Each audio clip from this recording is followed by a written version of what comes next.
রাশিয়ার তেল ছেড়ে যুক্তরাষ্ট্র ও ভেনিজুয়েলা থেকে তেল কিনতে রাজি হয়েছে ভারত। এর বিনিময়ে মার্কিন শুল্ক 50% থেকে কমিয়ে নামানো হয়েছে 18%। সম্প্রতি এমন ঘোষণা দিয়েছিলেন প্রেসিডেন্ট ডোনাল্ড ট্রাম্প। একদিকে নিষেধাজ্ঞা, বাড়তি শুল্ক আর রাজনৈতিক চাপ, অন্যদিকে রাশিয়ার সঙ্গে দীর্ঘদিনের জ্বালানি ও কৌশলগত সম্পর্ক। এই দ্বিমুখী গ্যারাকলে ফেঁসে গেছেন ভারতীয় প্রধানমন্ত্রী নরেন্দ্র মোদী। দুই পরাশক্তির রেষারেষির জেরে দেয়ালে ঠেকে গেছে নয়াদিল্লির পিঠ। ট্রাম্পের কথা মতো তেল কেনার প্রস্তাব মেনে নেওয়ার কথা বললেও সবচেয়ে গুরুত্বপূর্ণ প্রশ্ন হল, বাস্তবে ভারত কি সত্যিই রাশিয়ার তেল ছাড়তে পারবে?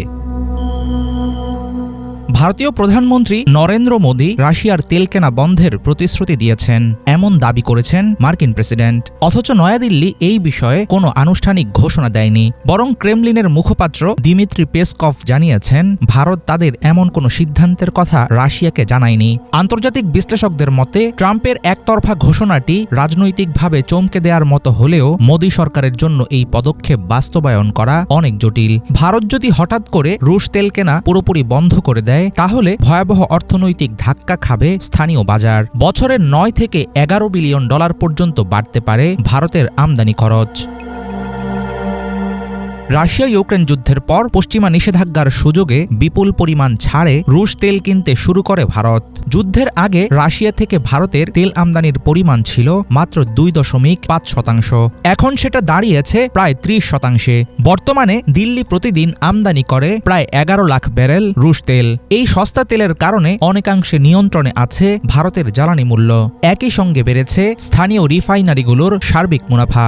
এমন পরিস্থিতিতে রাশিয়া থেকে তেল আসা বন্ধ হলে লাফিয়ে বাড়বে আমদানি ব্যয়, আর এর জেরে নিয়ন্ত্রণের বাইরে চলে যাবে তেলের দাম।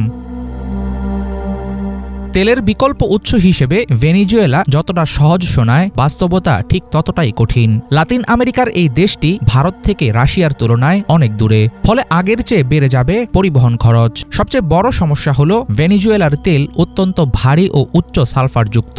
ভারতের সব রিফাইনারি এমন গ্রেডের তেল প্রক্রিয়াজাত করতে পারবে না। রাশিয়ার ইউরালস তেল প্রতি ব্যারেলে $10 থেকে $20 ছাড় পাওয়া যায়, কিন্তু ভেনিজুয়েলার তেলে ছাড় অনেক কম।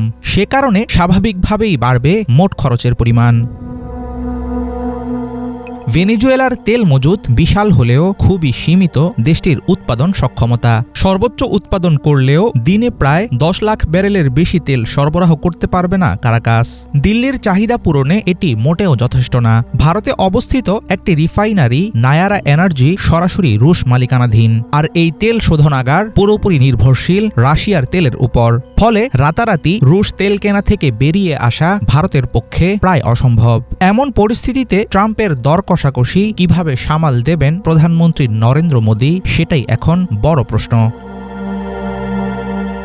হাফিজুল ইসলাম, বাংলা ভিশন।